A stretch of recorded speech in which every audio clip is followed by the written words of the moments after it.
Seriously?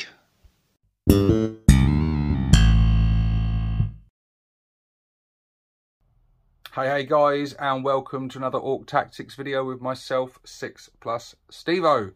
In the last one, we looked at the kill rig. In this one, we are looking at the other variant, the Hunta Rig.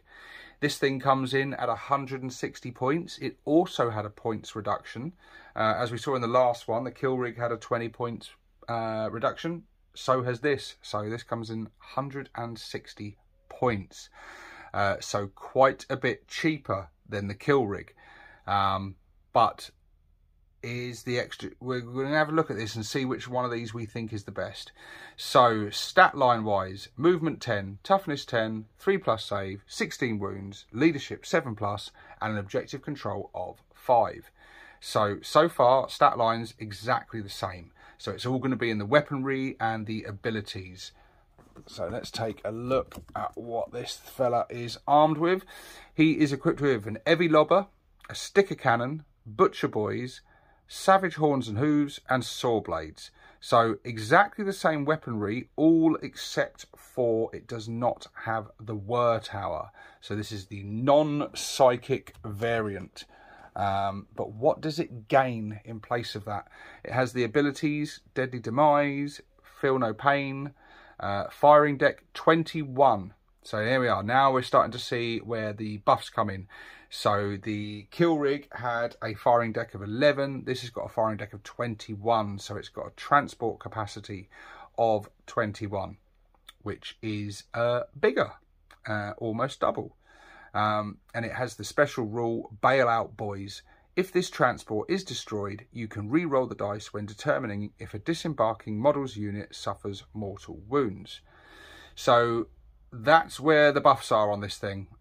So it can carry more beast snagger boys, which is really, really nice. You can put a big mob in there, which is cool. And if this thing does get destroyed, you can re-roll those nasty mortal wounds when they bail out, which is also nice. So you've got your options are the psychic variant, which throws out some buffs and throws out some nasty torrent weaponry, albeit with some risks, or you've got this variant which has a bigger transport capacity, a safer transport capacity, and doesn't come with those risks of hurting itself.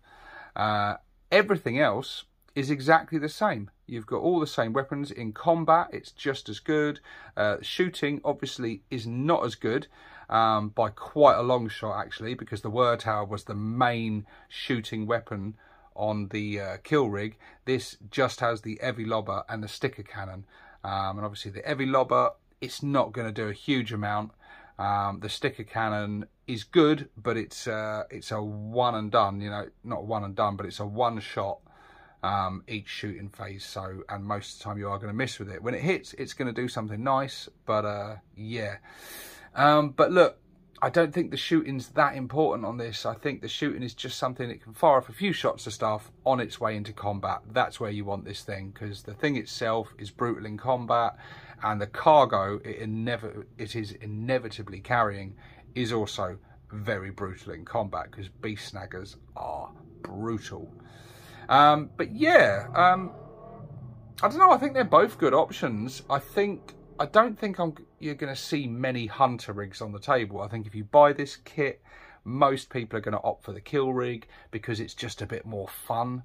It's a bit more crazy with that, you know, the psychic attacks and stuff. Although if you do opt to build the Hunta rig, then you get the little whir boy separately, and you can use him on his own and buffing units and things. So yeah, I mean, and you can have the whir boy in your unit of beast snaggers being transported in this thing, or you've got the option of magnetizing that, obviously. I don't know though, 40 points less. I mean, it is a lot cheaper, 40 points, but you know, 40 points for that shooting and the buffing, I think is probably worth it. But look, I think both options are pretty good. And 160 points ain't bad, actually. It ain't bad for that large transport capacity with those re-rolls if they get out. having the large firing deck on it, being able to shoot out and stuff, and then when this thing gets in combat, I think both options are good. But let me know in the comment section, guys, which do you think is best? Which one wins it for you, the Kill Rig or the Hunter Rig?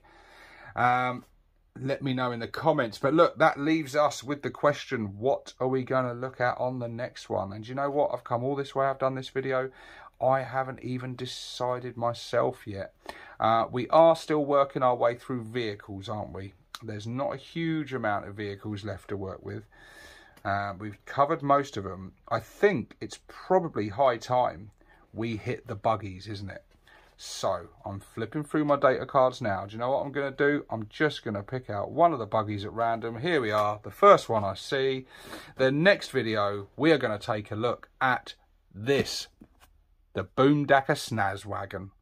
See you on the next one, guys. This is 6 Plus Stevo, signing out.